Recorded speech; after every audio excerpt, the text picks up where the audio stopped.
the thing that I definitely have taken, of course, like, you know, the outfits and like the way that I express myself, but it's more the attitude, I think. Hey everyone, I'm Anna Rumor with PopCulture. Today I've got Sydney Chandler, Talulah Riley, and Maisie Williams to talk all about the new FX series Pistol. Welcome. Thank you. Maisie, I love this shirt. I was going to ask, you guys get to rock some amazing outfits and fashion. Did any of you incorporate some of the underground fashion into your personal style after filming this? No, Maisie's rejected it entirely. Yeah.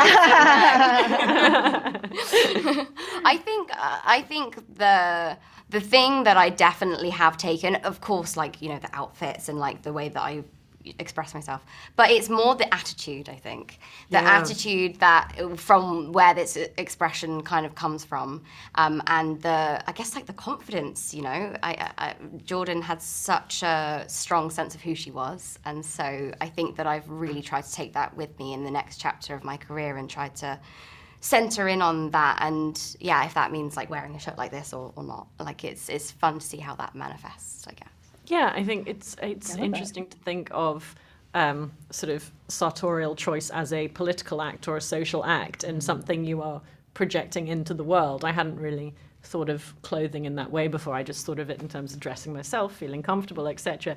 But in a way, you are presenting a canvas to the world, and that's, you know, you're contributing to society in a way, in, you know, one way or the other. So that's kind of strange to think about. Mm-hmm. And just learning about all of it as well. We were talking earlier of how Vivian created this. There's so much under the layers of just the clothes, and I had no idea. I had, you know, that was something that was so incredible about this job is I would have never, you know, done a deep dive into the Sex Pistols or Vivienne Westwood, and there's so much behind it, and the clothes as a political act or as it does change it a bit, I think. For sure. Yeah. Well, and you're all playing such iconic women. I mean, did you have anything in particular that you did to get into these characters or to make them feel more real to you than just, you know, in history? I got out my sewing machine and started making clothes. So I made a skirt, which I still wear out. I'm very proud of, and tried to do it in a Vivian-esque way and figured out the waistband myself. Ooh. So yeah, because she's such a sort of tactile. She works with fabrics. She was making all the time, so I wanted to incorporate into that physicality with her. You know, hands are very important. Yeah. So I did a lot of doing and making. Oh, I love that. That's so cool.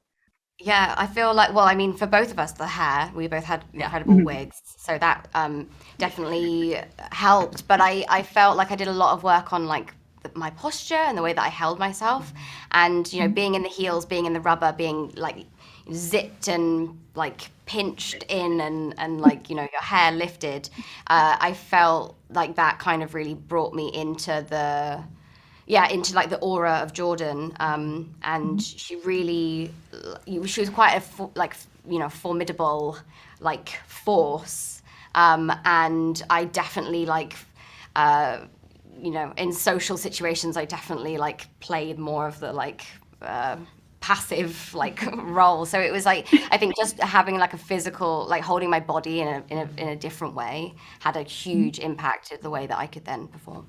I think for me too, it was, being able to learn guitar and learn to sing. We had really an incredible, you know, few weeks, months of band camp, and that was an incredible experience. And the team that taught us to sing and to play, that really, really helped me fall into my character, because I didn't play guitar and I didn't sing, and, you know, Chrissy taught herself, and I was lucky enough to have a great team to help.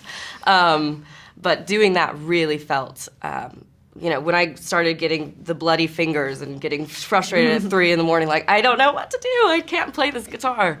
And then getting there and moving through that process and finding a love for music through it, that was a huge gift for me, and that really helped me kind of see the joy and the passion in music and her push for it. Yeah. I can't believe that. Oh, I love that. Before I had a dressing room next to Sydney, and I heard this beautiful sound, and I was like, of singing. And I was like, what is that? Is she playing records? Like, what's she doing? And I had my ear to the wall, and then I came out later and I was like, was that you? And it was. She was practicing in her room, but it was so good. Like, it was beautiful. Oh. Like, it seems like you'd been classically trained since birth or Anne-Marie something. was incredible. Okay. She taught me. She was an incredible. I don't know how she did it, but thank you. Well, I can't wait for everyone to see it. I mean, it's such a wonderful show, and I really appreciate all the time that you spent with me today. Thank you so much. Yeah, Thank you very much.